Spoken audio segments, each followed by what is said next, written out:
보험 사기를 일삼는 친구 때문에 위험에 빠질 뻔했습니다. 안녕하세요. 사계절처럼 다채로운 세상의 이야기들을 들려드리는 사계입니다. 오늘 사연은요, 겉으로 보면 별일 아닌 것처럼 시작되지만 듣다 보면 어느 순간 마음이 불편해지는 이야기입니다. 누군가의 말 한마디, 이 정도는 다들 해. 그 말이 얼마나 많은 사람을 선 넘게 만드는지에 대한 이야기이기도 하고요. 자, 그럼 오늘도 사연자님의 시점으로 들어가 보겠습니다.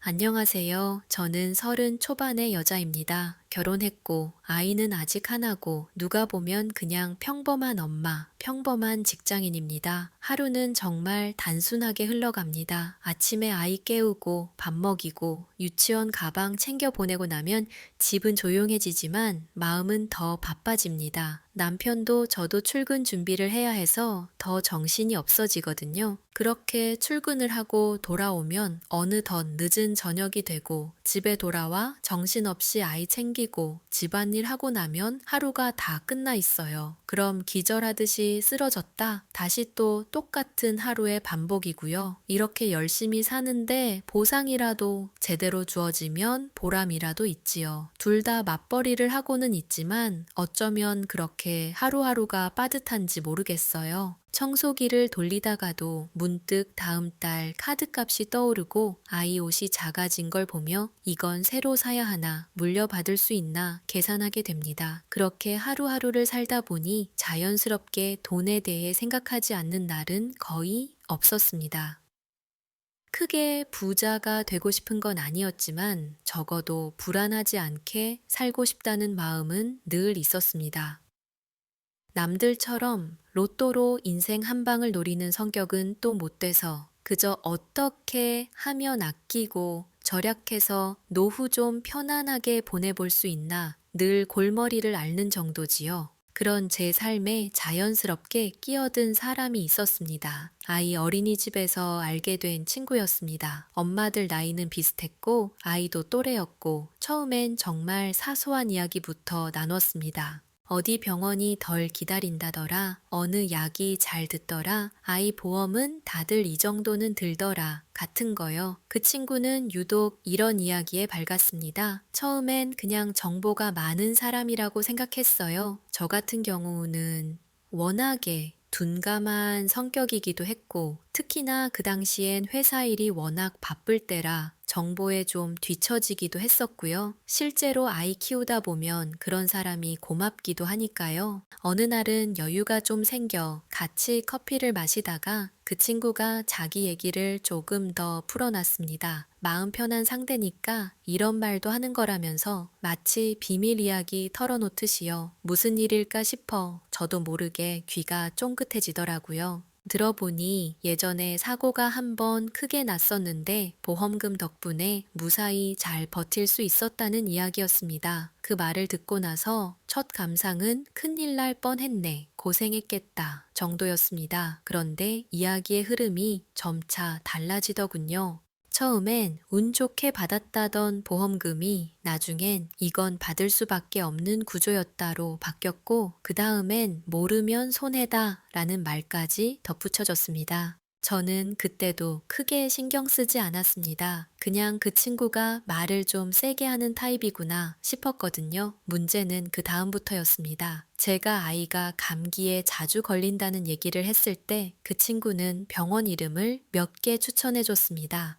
대기 시간이 짧고 검사도 꼼꼼하다는 이유였습니다. 그러면서 자연스럽게 이왕 간 김에 이것저것 다 검사 받아봐. 애 아픈 건데 뭐가 문제야. 이런 말들을 덧붙이더군요. 그때까지만 해도 저는 아이 건강 챙기라는 말이겠지 하고 넘겼습니다. 하지만 병원 대기실에서 그 친구가 핸드폰으로 서류 사진을 보여주며 어디에 체크하면 보험금이 더 나온다. 어떤 진단명이 있으면 좋다. 이런 설명을 늘어놓는 순간 저도 모르게 심장이 조금 빨라졌습니다. 그 말들은 이상하게도 무섭기보다는 현실적으로 들렸습니다. 병원비, 약값, 검사비, 아이 키우는 집이라면 다 아는 비용들. 그 친구는 그 비용들을 어차피 쓸 돈이라고 표현했습니다. 그리고 그 말을 듣는 순간 제 머릿속에서도 계산이 돌아가기 시작했습니다. 이 정도 검사면 얼마, 보험금은 얼마, 그럼 사실 손해는 아니네 하고요. 병원 서류를 작성할 때 펜을 들고 잠깐 멈췄던 기억이 납니다. 이게 맞나 싶은 생각이 스쳤지만 옆에 앉은 아이 얼굴을 보고는 그 생각을 밀어냈습니다. 아이를 위한 거라는 말은 생각보다 많은 걸 정당화시켰습니다. 그렇게 한 번, 그리고 또 한 번, 그 친구가 해보라는 대로 저도 해봤지요.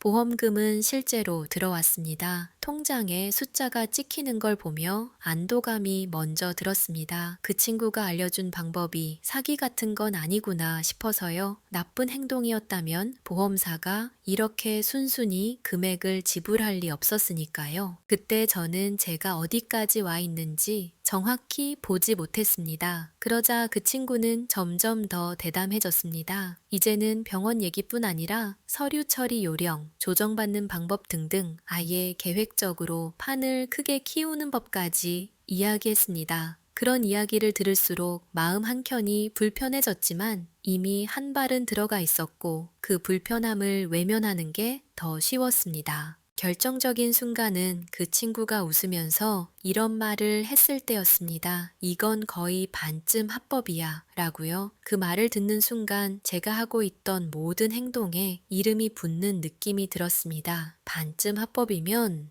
남은 반은 합법이 아니라는 뜻이기도 했으니까요. 그렇게 마음 한쪽이 계속 불편한 상태로 며칠이 흘렀습니다. 그런데 그 친구는 거기서 멈추지 않더군요. 이번엔 아예 이건 진짜 마지막이야. 이 정도만 더 하면 확실하게 끝낼 수 있어. 라는 식으로 좀 더 강하게 저를 압박하기도 했습니다. 아이를 데리고 일단 병원에 가긴 했는데 이번엔 예전처럼 자연스럽지 않았습니다. 어디가 아픈지도 애매했고 굳이 안 해도 될 검사라는 생각이 먼저 들었거든요. 하지만 이미 한 번, 두 번 경험을 해버린 뒤였습니다. 사람 마음이라는 게 참 이상해서 처음 한 번이 가장 어렵지. 그 다음부터는 이번 한 번만 더 라는 말이 쉽게 붙더군요. 그래서 저는 또 한 번 그 친구가 알려준 대로 움직였습니다. 병원에 가고 서류를 떼고 필요 이상으로 진료를 받았습니다. 그리고 며칠 뒤였습니다. 모르는 번호로 전화가 한 통 걸려왔습니다. 보험사였습니다.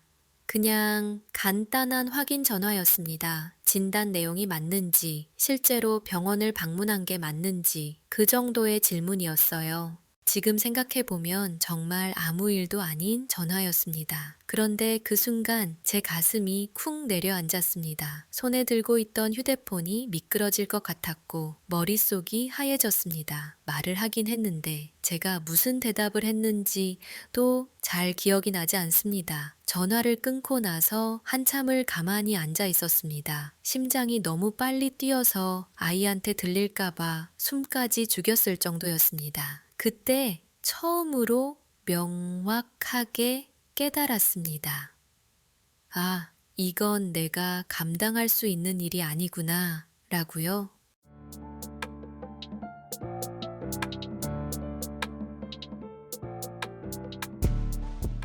그날 이후로 뉴스를 보는 게 힘들어졌습니다. 텔레비전에서 보험 사기라는 단어만 나와도 괜히 채널을 돌리게 되더군요. 물론 뉴스에 나오는 건 조직적으로 수억, 수십억을 해먹은 대형 사건들이었습니다. 저 같은 경우는 비교도 안 될 만큼 소소한 수준이라는 것도 알고 있었습니다. 그런데도 마음은 전혀 편해지지 않았습니다. 크기의 문제가 아니라 방향이 잘못됐다는 생각이 계속 들었거든요. 그 와중에 그 친구의 생활이 눈에 들어오기 시작했습니다. 어느 날 어린이집 주차장에서 그 친구의 차를 봤습니다. 예전에 타던 차랑 달랐습니다. 눈에 띄게 좋은 차였습니다. 차를 바꿨나 보다. 그 순간엔 그냥 그렇게 생각했습니다. 그런데 며칠 뒤 그 친구가 아무렇지 않게 보험금 덕분에 차를 바꿨다는 이야기를 꺼냈습니다. 아이 얘기처럼, 장본 얘기처럼 너무 자연스럽게요. 그 말을 듣는 순간 제 마음속에서 무언가가 뚝 하고 끊어지는 느낌이 들었습니다. 저는 그제야 깨달았습니다. 이 사람에게 이건 실수도 아니고 불안한 선택도 아니라는 걸요. 이건 생활 방식이었고 이 사람의 기준이었습니다. 그날 집으로 돌아와 아이의 자는 얼굴을 한참 들여다봤습니다. 그리고 처음으로 이 생각이 들었습니다. 이 아이가 자라서 내게 오늘을 묻는 날이 온다면 나는 무슨 말을 할 수 있을까? 그 질문 앞에서 더는 버틸 수가 없었습니다. 그 이후로 저는 그 친구의 연락을 하나씩 정리했습니다. 병원 얘기가 나오면 바쁘다고 넘겼고 보험 얘기가 나오면 아예 답을 하지 않았습니다. 그러자 그 친구는 제가 너무 예민하다는 식으로 말하더군요. 다들 이렇게 산다. 괜히 혼자 착한 척 한다고요. 그 말을 듣고 확신이 들었습니다. 이 사람과는 같은 방향을 볼 수 없겠구나. 결국 저는 조심스럽게 하지만 분명하게 이런 이야기는 더 이상 하고 싶지 않다고 말했습니다. 그 이후로 우리는 자연스럽게 멀어졌습니다. 어린이집에서 마주쳐도 예전처럼 웃으며 이야기하지 않게 됐고 연락도 거의 끊겼습니다. 가끔은 생각합니다. 조금 더 일찍 멈췄더라면 어땠을까? 괜히 시작하지 말았어야 했나?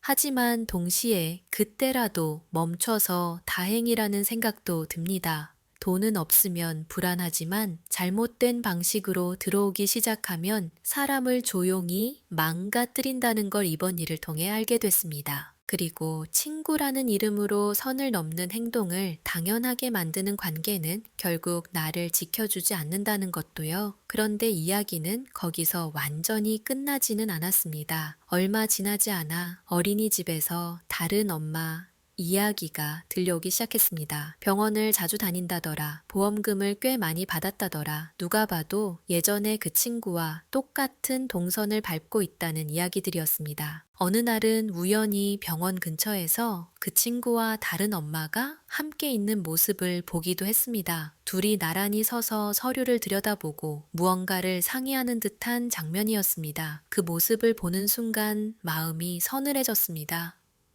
놀랍지도 않았고 화가 나지도 않았습니다. 그저 이런 생각이 들었을 뿐입니다.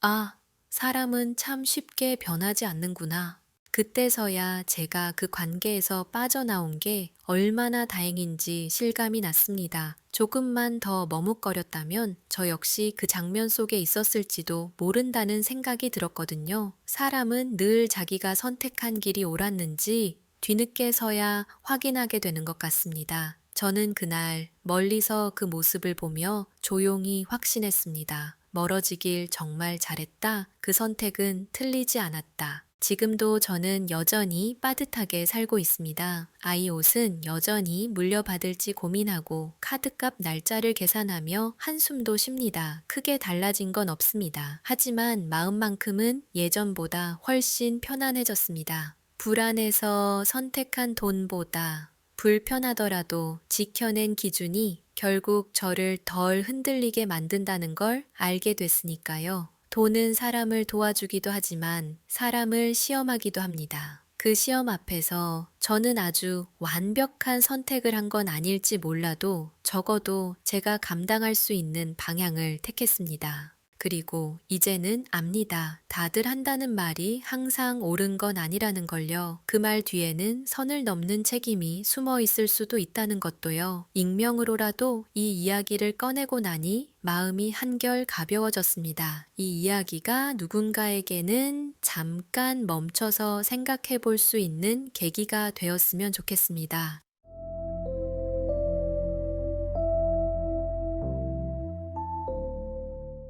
오늘 사연 어떠셨나요? 저는 이 이야기를 듣는 내내 가슴이 조마조마하면서 서늘해지고 걱정이 되면서도 후련하더라고요. 돈만큼 사람을 유혹에 빠뜨리기 쉬운 게 또 있을까요? 인간을 가장 매혹하면서도 위험하게 만들 수 있는 돈, 그 돈이란 것에 대해 다시 한번 생각하게 만든 사연이었습니다. 사계는 다음 이야기에서도 우리가 쉽게 말하지 못했던 생활 속의 선택과 흔들림을 조심스럽게 꺼내보겠습니다. 엄마, 아빠, 오늘도 들어주셔서 고맙습니다.